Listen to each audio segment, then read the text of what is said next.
Hi, I'm Maggie. Thank you for stopping by Crafts the Charm today. I'm so glad you're here. Dollar Tree sometimes has some really cute scarves. This is one from last year. That's another one from last year. And here's a cute one from this year, this little snowflake pattern.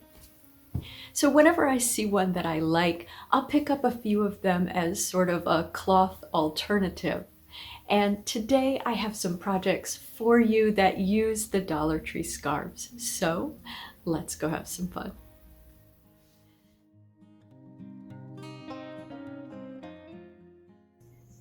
I love this black and white buffalo check scarf that I got at the Dollar Tree last year. I stocked up on these actually, and they have a lot of cute patterns. With this one, I'm going to make a wine bottle gift bag, and I'm going to tell you my measurements, but you should have your wine bottle handy when you're making this to make sure that the gift bag fits your wine bottle well. So if I take this and fold it in half and wrap it around my wine bottle, I can see that half of the scarf is going to be roughly the right size. So I cut the scarf in half, and then I just cut off the end with the trim because there are going to be holes in that end anyway from where the fringe goes through. I then measured it against my bottle again and decided to trim the width a little bit. So I trimmed the width to about 5.5 inches wide.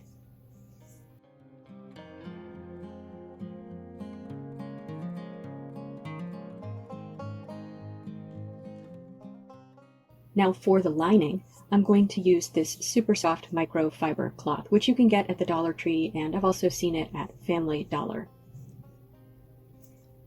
You don't have to line this bottle bag, but I think it's so cute with the lining, and it's really easy to do.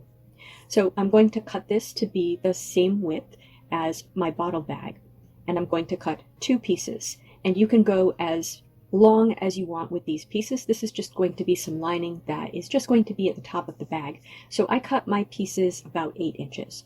So that's 8 inches by 5.5 inches, 2 pieces of the microfiber cloth. And then I'm just going to sew those to the top of each end of the scarf. Both the scarf and the microfiber cloth are the same on both sides, so right side and wrong side doesn't matter at this point. But if your sides are different, if you're using something else for the lining or your scarf has a right side and a wrong side, sew these right sides together.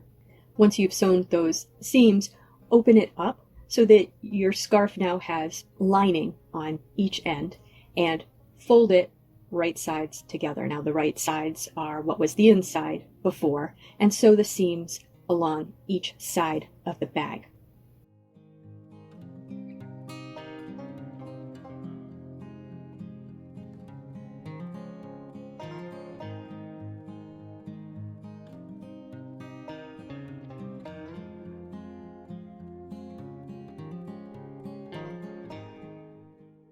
Now you have one long bag with the lining at the top, and you're going to turn it so that the right side is out now, and then push your lining to the inside. Now you can put your bottle in and then turn a little bit of that lining out so it's got a little white fluffy top. Now for a gift tag, I thought this had a sort of a rustic look. You can put any sort of embellishment on your bag that you like or that you think the gift recipient will like.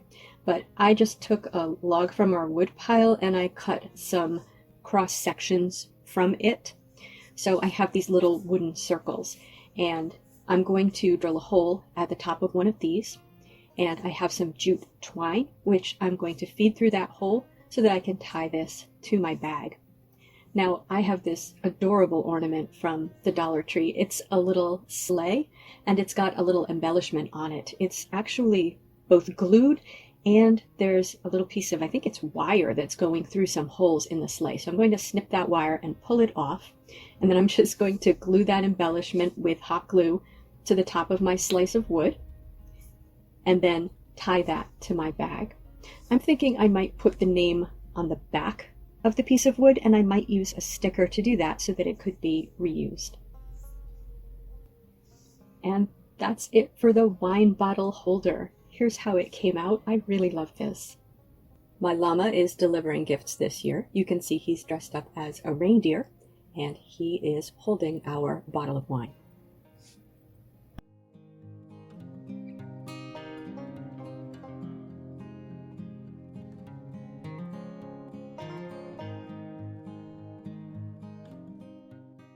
Now I need another table runner, and I love this black and white buffalo check, but Dollar Tree has so many cute scarves you could do whatever one makes sense for your decor. In fact, this year they have some plaid scarves that have a blue pattern, and that would look good with the scarf that I use for the backing for this project, which is a bluish gray.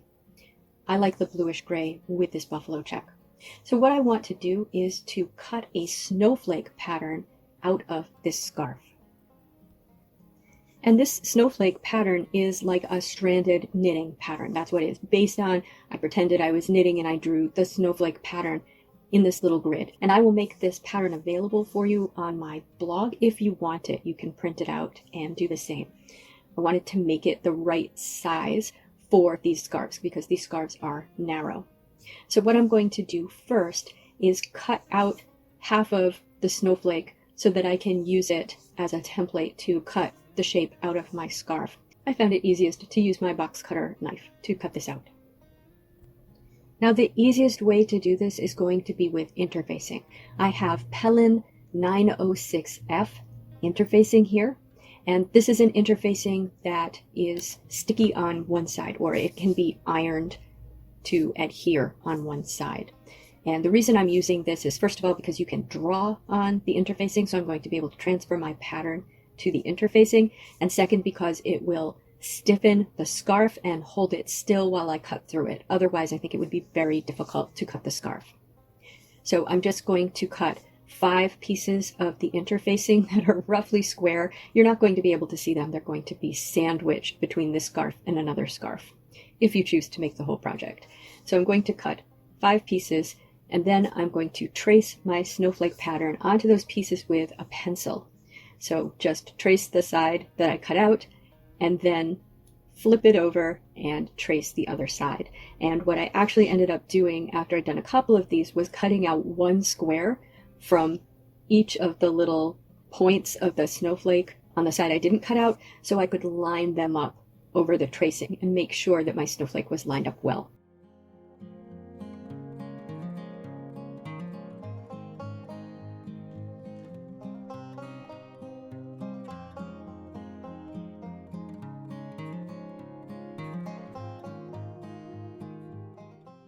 So once I had those all ready with the snowflake traced onto them, I then used my iron and a damp press cloth to attach them to the scarf. And this is the back side of the scarf. I have 4 inches between the points of each snowflake. That's how I measured them out, and they're fairly even on the scarf that way. I started with the one in the middle, as you can see, and I cut that out just to make sure it would work before I did the others. So just a damp press cloth and an iron until that's adhered.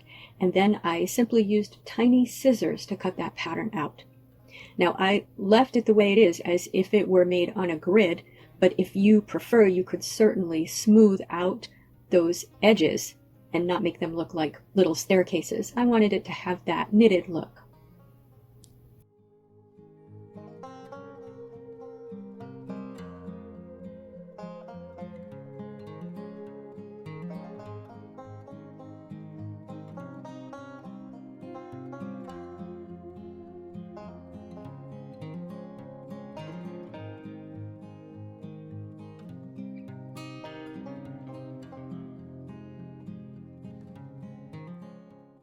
Now here's the beautiful blue-gray scarf that I got this year, and I did actually end up using 2 of these. So for the first one, I just laid it down, ironed it, and then put the black and white buffalo check scarf over it so that you could see that blue-gray color through the snowflakes that I had cut out. I am really thinking that if you like simple things, I like simple things. So I really think at this point you could either glue these together with fabric glue, or maybe just tack them together with a few discrete stitches and leave it like this. I think it's really pretty like this, but I thought it really could take a little bit more embellishment. So What I have here is Wright's piping cord in 3/16 of an inch. I would consider even a smaller diameter than this, but this is what I have. And I also have this 9-foot silver ribbon from the Dollar Tree. Now this has a tendency to not lie flat, so I'm not sure I would use this again. I was hoping I would be able to work with it because it's what I had on hand. But if you're going to make this project, you might want to consider a different silver ribbon for this part. And then I have another of the blue-gray scarves. So what I did was I cut 2 pieces of piping for the long edge of the scarf, and then I basically cut 2/3 of my blue-gray scarf. You could probably get away with smaller strips of this, so I'm using 3-inch strips, but that's what I did. So I cut basically 2 3-inch strips of this, and for this I removed the fringe. It's just a lark's head knot at the end, and then wrapped it around the piping. Now the piping I did intentionally cut a little bit long. I just wanted to have that little bit of extra to work with that I plan to cut later. I then took the silver ribbon and I cut it in half because it's only 9 feet. It's not going to be long enough for me to use an entire piece on both sides. So I pinned that to the piping so that that silver edge is right along the edge of the piping, and then cut it in half and did that on each side. And then I stitched that down, stitched that together with some silver thread in my sewing machine. And I did this because I really wanted this to be all one piece before I stitched it to the table runner. If you're a better sewer than I am, you are probably going to do this all in one step, but I did not feel confident doing that. I then pinned that between the 2 layers of my runner, so between that blue-gray scarf that's the backing and the black and white buffalo check scarf that's the top of the runner. So what I did on the ends is I cut the piping so that it's about 1 inch back from the end of the runner, and then I tapered the end of the blue and the silver in to the end of the runner so that it just sort of tapers in on both sides at both ends. And that's because I didn't think there was a way I could finish it nicely because the scarves are all the same length. The reason I kept them at their original length is because I liked the fringe. But if you were going to get rid of the fringe, you could do the piping all the way around. And then I again used the silver thread and then just sewed the piping to the 2 scarves, the one on the top and the one on the bottom. And I'm using a zipper foot for this so that I can be right up against the piping when I need to be. You really can't see the silver thread. It sort of melts into that black and white buffalo check, so I think I could have used any thread here. A regular black or gray thread would probably work best. And here's the finished table runner.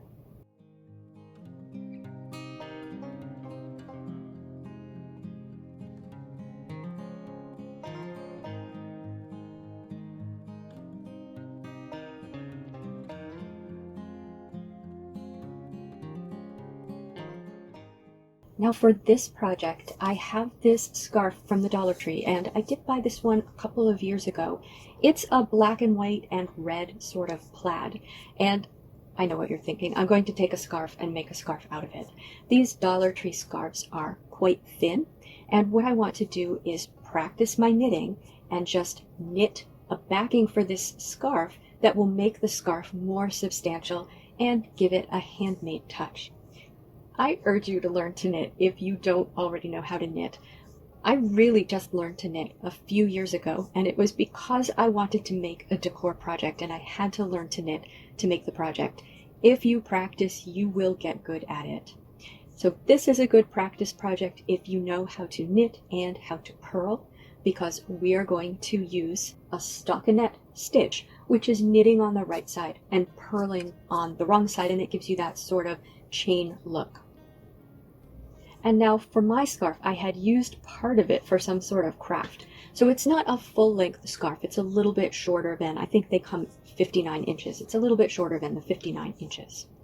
Now I have found a color of yarn that I already had that I thought was a good match for this scarf. It's a sort of dark red, and I think that it's a close match for the red that's in the scarf already. I say try to pull a complementary color out of your scarf for this project. Now to knit this, I used 4mm needles and I cast on 44 stitches. That worked well for the width of the scarf and for the tightness of my stitching. I recommend that you knit a swatch to figure out how many stitches you should use, and you might be using a different needle size as well. So work with your needle size and the yarn that you're using and the tightness of your stitches. So what I did was I cast on 44 stitches. I used a knit cast on. You could use whatever cast on you're comfortable with. And then I am going to have a 2-stitch and 2-row garter border all around the piece. So that means that after I cast on, I knit the entire first row and then I knit the entire second row.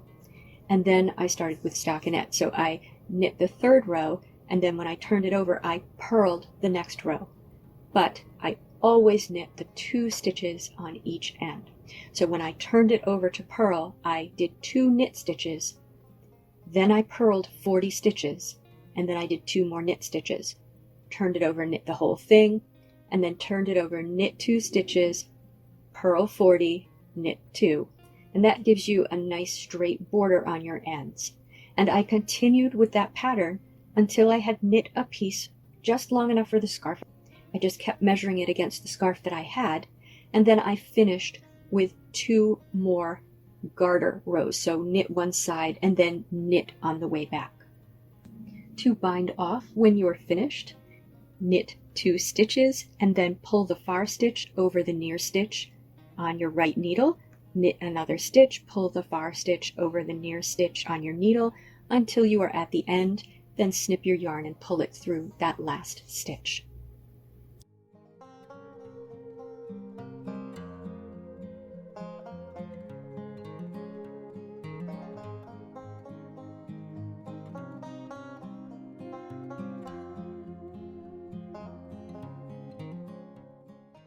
I then blocked the work, so I dampened it with a spray bottle of water, and then I just used a paper towel as a press cloth and pressed it flat. This makes it much softer, flatter, and easier to work with. I then pinned it to my scarf, so I folded or trimmed the edges of the scarf so that you could see the garter border all the way around on the scarf side.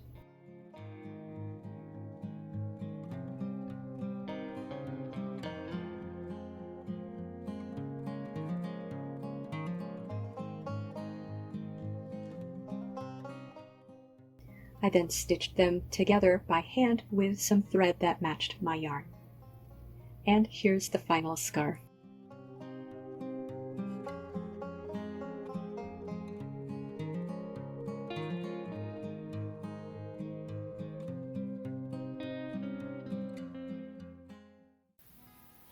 So what did you think of our Dollar Tree scarf projects?